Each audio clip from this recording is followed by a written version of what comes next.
Welcome back to the channel, everyone. I got a quick video for you today. Gonna be doing the air handlers on the boat. We have 25 of them, but I'm just gonna show you how I do one because that'd be excessive. I do it a certain way. It's been working great ever since, so walk you through it. Here we go.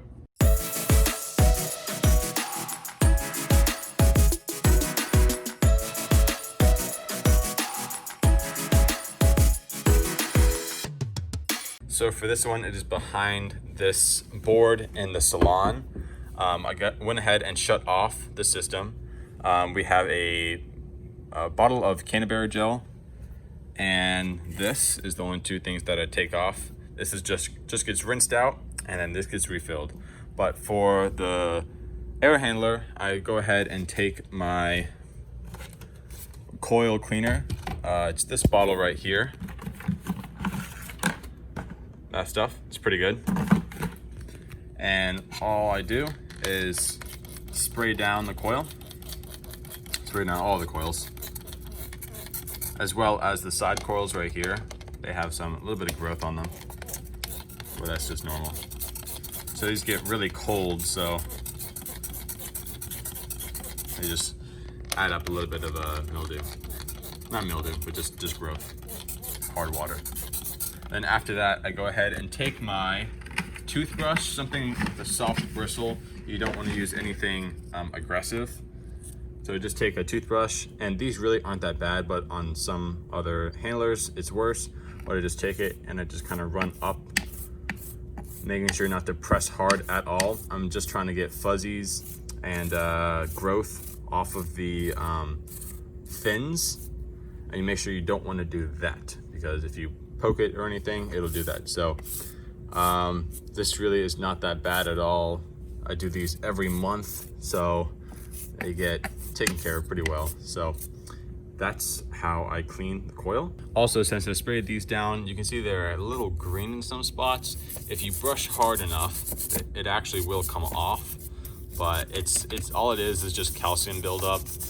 And these are, I'm pretty sure these are brass or bronze or something like that. So it just has that oxidation. That's that green. Doesn't mean it's corroding or anything. So that's pretty good. And then what I do is I also spray the pan full of this stuff as well. I don't know if you can see it very well, but I just kind of spray the pan and make sure that once it drains, it's pushing all that coil cleaner down the drain. If you don't know what it is, it masks odors and removes them. It's pretty good. It smells really good. It smells like essential oils. So I'm gonna go ahead and refill this. So this just gets filled up to the brim. That should be good. Capped off and placed back where it came from. For this carbon filter, all you want to do is rinse it. I just hit it with some high pressure. Make sure you're pushing the fuzzies back through and not pushing it actually through the carbon filter. So just go ahead and hit it real quick and dry it off. Okay, so now I have the Canterbury canister refilled, the filter cleaned, and now I'm going to spray the entire cavity with some mold off. Just gonna go ahead and give it a spritz and then give it a wipe down.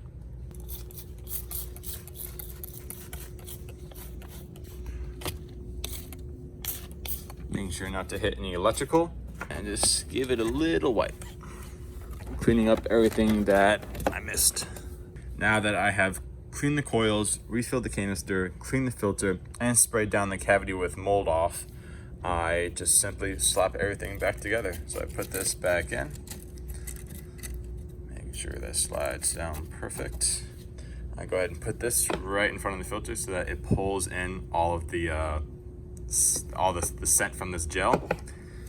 And I turn it back on, and that is one air handler down out of 25. So here's the control panel right here. Go ahead and click it on.